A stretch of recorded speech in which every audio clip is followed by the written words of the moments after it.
12th, I should say, 2026. And today we're going to talk about success. That's right. So, Father, help us to talk and also, as well, reveal what real success is. Now, one of the things that we need to know about success is the fact that it is very subjective. That's right. And it can certainly vary from person to person. For some, it's all about, getting a high social status and financial wealth.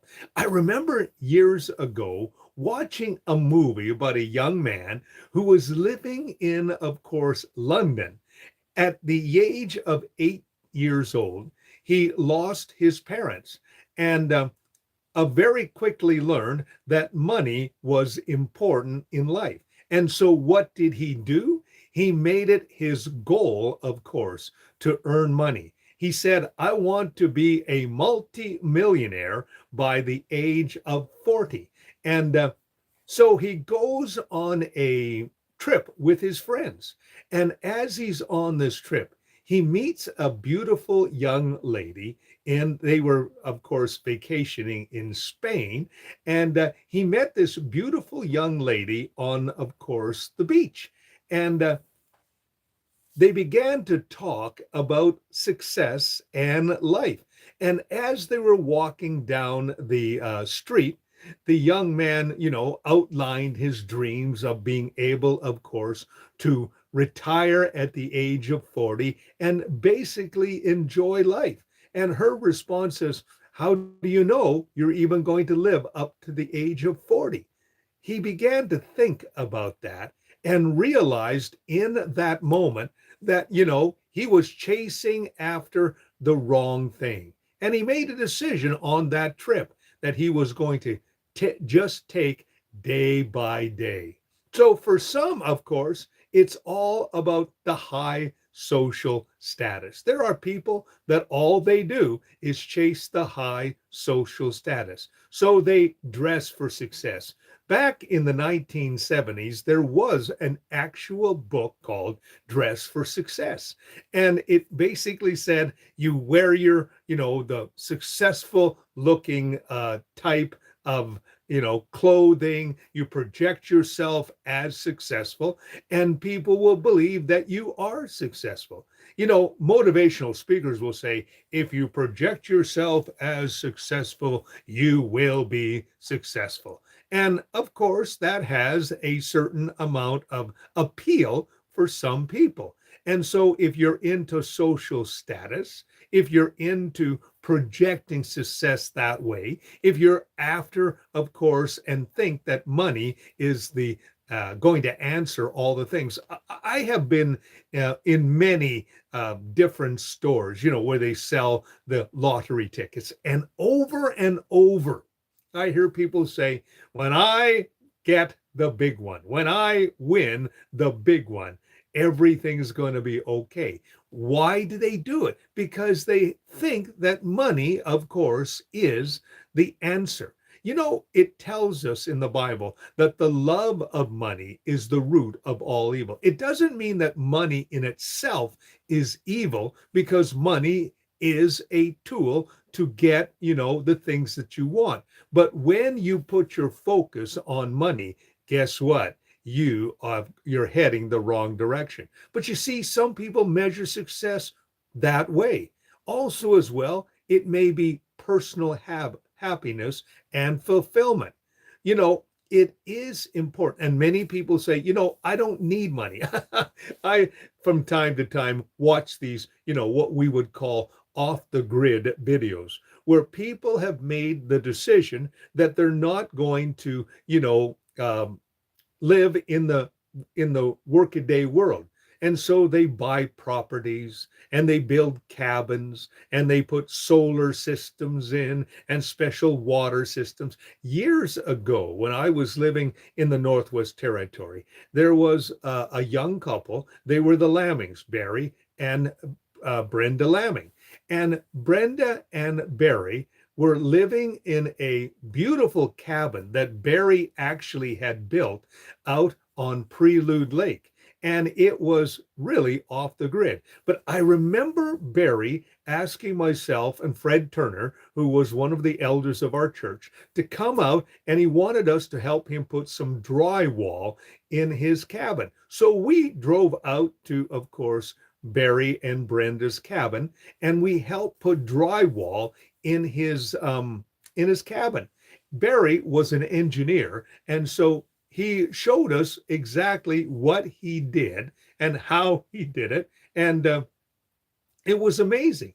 He actually had a small lake that was right beside his cabin, and he was able to, of course, draw water from the lake both winter and summer through a series of being able to heat the pipes. And Barry and Brenda had two wonderful little girls, and the little girls enjoyed an off the grid lifestyle. He had a generator, and Brenda had all the modern conveniences of home, and they lived very happily off the grid. And I remember visiting them during one winter. We decided to go out and visit Barry and, of course, Brenda. We followed, of course, the road into their place. That was very interesting in itself because Barry actually had to plow the road, and he knew we were coming, so he plowed the road. So we drove in, had a wonderful visit. It was minus 30 outside, but his cabin was absolutely beautiful. And I remember Barry saying to me, this is the lifestyle that I always wanted. Barry was a very successful engineer, but he also enjoyed an off the grid lifestyle. And every Sunday morning, Barry would bring his wife into church, and we would have wonderful conversations about his off the grid. Now, I myself did not live in an off the grid house. I lived in a beautiful house in downtown, and then later on in Frame Lake South in the city of Yellowknife. But it was great to meet this pioneer off the grid. To Barry, success was all about personal happiness and fulfillment. And many people are that way. In fact, this morning I was reading the 17 laws of success according to Napoleon Hill. And one of his laws of success was all about, of course, making sure that your faith and also your personal goals line up, which is important. So one of the things that we need to recognize is we need to define what success and what it personally means to us. I mean, if you think success is all about money and social status, then of course that is the path that you're going to follow. If you think that, for example, personal happiness and fulfillment is that, then of course you're going to follow that path. But the important thing is to authentically do it. But also as well, don't allow society or someone's, view of success, of course, influence you as well. I know that parents can be very, very strong on this area. If you have a mom or a dad that is into materialism, and they are into capitalism, they're into, of course, getting the best things. My sister's name is Jones, and so we would often joke with Donna and say, "Hey, are you keeping up with the Jones?" And of course, as a personal, thought about going after, success and accumulation of things. One person put it this way: you will never find a Brinks truck following a hearse. Yes, actually, one time I attended a funeral where there was actually a U-Haul following the hearse. It was a joke, of course. But the simple fact is that, success is measured by how we view. And often what happens is we allow others' view of success to become our view of success. So it's not really authentic. What we need to do, of course, is come to our own decision about what we view success to be. In conclusion, of course, we need to understand that true success encompasses, you know, the a, a, a wonderful combination of not only personal fulfillment, resilience, but also as well to pursuit of meaningful goals. It simply means that decide what is important. I have come to, I think, a pretty good idea about success for me. Now, I'm not going to not admit that I have some very interesting toys that make my life kind of interesting. First of all, I have a big motorcycle. I have a big 1500, Suzuki Intruder. So I love in the summertime to be able to ride my motorcycle. And it really is a lot of fun. And I get out on my motorcycle and I ride around the countryside and I really enjoy riding my motorcycle. I also have as well a convertible car. Now, I get out there and, my wife loves to ride motorcycles, but she also likes the comfort of a convertible. So we put the top down, and in the summertime, we drive the convertible. Now, interesting thing about my convertible, it also is totally usable in the wintertime because it has heated seats. Now, being a convertible, it doesn't have a very large cabin space. So the heater, of course, heats the inside of the convertible quite nicely. Now, I don't drive it. I used to drive it in the wintertime, but I don't have to do that now. So I, drive my convertible in the summertime. And also as well, several years ago, I was actually walking, I was in southern Alberta, and I walked by the local dealership that was there, and they had this beautiful 1980 classic truck. And I thought, oh, I would love to have a classic truck. So when I came home, of course, I told my wife about that. And she says, well, what kind of classic truck would you like? I said, well, when I was growing up, I had a really great friend whose name was, of course, Brian Seneff. Brian Seneff had a 1965 Chevy truck. I said, you know what? I always wanted to have a 1965 truck. Well, you know what? She went on Marketplace, Facebook Marketplace, and she found a truck. So she said, why don't you check it out? I said, well, honey, I really don't need a 1965 truck. She said, check it out. You might like it. Well, I went and checked it out. The price was right, and I bought a 65 truck. So in the summertime, again, I drive a 1965 truck, and we use it for camping and hauling and all kinds of things. So that, of course, made my life successful in that respect. But you know what? They are summer vehicles. So in the wintertime, I drive my old 2008 Kia Rondo that has 340,000 K on it, and it still works, so it works perfectly fine.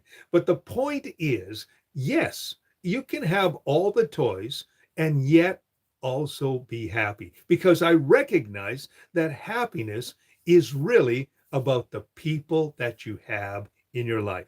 My wife, of course, has been connected with me since 1977. She was my girlfriend in 1977. We got married and we're still, happily married. And, it's wonderful. We have 4 children. We were able to live in some of the most beautiful spots in the world. One of them, of course, I mentioned was Yellowknife. I had the privilege of living in the Northwest Territories for 10 years, but I also had the privilege of living in British Columbia, which is called the Switzerland of Canada, and beautiful. And of course, I was raised in southern Alberta in the beautiful Rocky Mountains. I have been blessed. I really have been. And but I also recognize that the 4 children that we had and the 9 grandchildren that we have, every Sunday we have the privilege, and throughout the week we have the privilege of hanging out with our grandchildren. Sunday morning, for example, we had our two youngest grandchildren with us, Lewis, and who is 4, and also Caleb, who is 2. You know, I found a wonderful video that says simply this, that the reason why grandchildren are so important to, of course, grandparents is that they get to enjoy their children again. I want to tell you something. I enjoyed my children. I actually was rather down when my son Ryan left home after going to college for 4 years. I remember when he graduated high school and I realized that he was no longer, in public school. And then, of course, we had the privilege of having him live with us for his college years. But I remember when he said to me, Dad, I'm moving out. I'm going out on my own. I've fallen in love with this beautiful young lady, and we're going to, build a life together. And I remember going down into his room and thinking to myself, things have changed. Well, of course, now I have the privilege of spending time with his children. And yesterday morning, I had the privilege of spending time with these 2 wonderful grandsons. And it was an absolutely wonderful time spending time with them. And of course, last Sunday, having the privilege of spending time with Lewis and Mira, who are, of course, our grandchildren. Mira is almost 8, and Lewis, of course, is 4. You see, success is not only having toys, but it's also having people in your life. If you have that, you have a measure of success. And it is important, of course, to navigate the paths of success more effectively. When you decide what it is that you consider successful, what you want in life, then navigate those things and find the balance. It's not easy finding the balance. Many times we can lose, ourselves in the pursuit of what it is. I'll close with this one story, and then we will, of course, pray for the right path. When I was a young pastor in my first church, I remember, I was pursuing success in the fact that I wanted to, be a successful church leader. So I put a lot of effort in those early years into that. We had a young son who is, of course, my oldest son, whose name is Robert. Now, I remember coming home one day and to have lunch, and it was unusual for me to do that. So I came home, and as I walked through the door, my youngest son, who was maybe 2 years old, 2.5 years old, he said, "Hello, Pastor Daddy." And all of a sudden it hit me. And I said, no, I'm not Pastor Daddy, I'm Dad. And I walked into the kitchen and I said, Lois, have I been spending too much time in the church? She says, you spend all your time in the church. And so my youngest son had identified me by what I did and then put, of course, my title in, of course, his thinking. Right then and there, I made a decision that I wasn't going to spend all my time, pursuing what I thought was important. At the time, I wanted to be a successful leader. I wanted to have a successful church. And I did it at, of course, the expense of my family. And many people do that. Many men will say, well, I'm providing for my family. Your family doesn't want the stuff that you can give them. And I was doing it very well. It was right then and there that I realized what was really important. And from that moment forward, I really worked hard at balancing success as it was conceived in my world and also my family. My wife and I, we made a decision that we were going to invest our time. So every night we would have our family meal together. Every night I would be home to have a meal with my kids. Now, yes, many times I had evening meetings that I needed to attend. but I always made sure that I was home to have a family dinner. And I remember those family dinners, especially when we were living in the beautiful community of Salmon Arm, which is on the Shuswap Lake. Every decision that I made when it came to housing and, things along that lines always had to do with my family. I remember when I was given the opportunity to be able to pastor a church in the beautiful Okanagan Valley. Beautiful Okanagan Valley. It's known as the Tuscany of Canada. It's a beautiful valley where, of course, the beautiful Okanagan Lake. Well, when we were moving to Salmon Arm, I made a decision that we were going to buy a house right on the lake. And we bought a house right on the lake. We had this beautiful 5-bedroom home on the lake. And it was great. God gave it to us at a great deal. And I remember waking up every morning with my children. We had this beautiful balcony on the back of the house, a beautiful balcony on the front. It was a 2-story house. It was wonderful. And I remember waking up every morning looking at Mount Ida, walking out into my front room and seeing the beautiful Bastion Mountain and the Shuswap Lake in front of me. And I remember looking out I had my office in my house. And every day I would go down and work in my office. And I made that decision during that time because we had 4 children. And I wanted to enjoy not only the ministry, but also my children. And it's that decision of when I walked into the home and my son said, "Hello, Pastor Daddy." It was right then and there that I knew I had to balance what I visioned success. Success, of course, can be, the pursuit of social standing and materialism, but also personal happiness and fulfillment. It's a real balance. Did I always get it right? No. But I recognize that it is important to define success and then follow that path more effectively.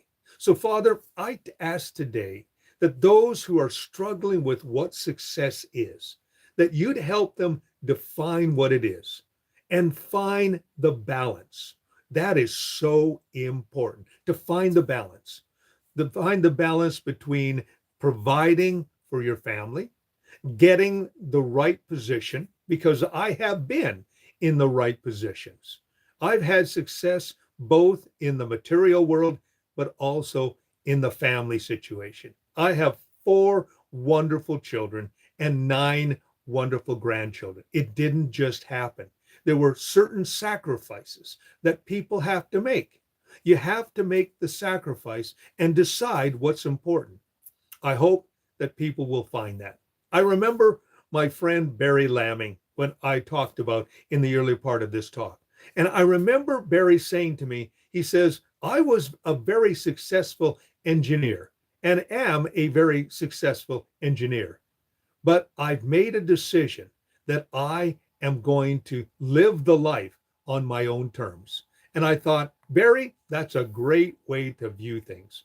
We can live life on our own terms, but we can also be successful. It all depends on what we place as valuable. So, Lord, help us to do that today. And I thank you for that now in Jesus' name. Amen. Well, of course, I always tell you that if you like what you've been hearing and seeing, press the like button and also subscribe to my YouTube channel. And also as well, check out my daily YouTube shorts. Every day, I give you little pithy sayings on, of course, different things and subjects. Check those out. I did a few of those today as well. Have yourself a great and godly and successful day. And make sure that you decide for yourself what success is. And don't let somebody else tell you what success is. Because if you follow their pattern, you may be as unhappy as they are. Think about that.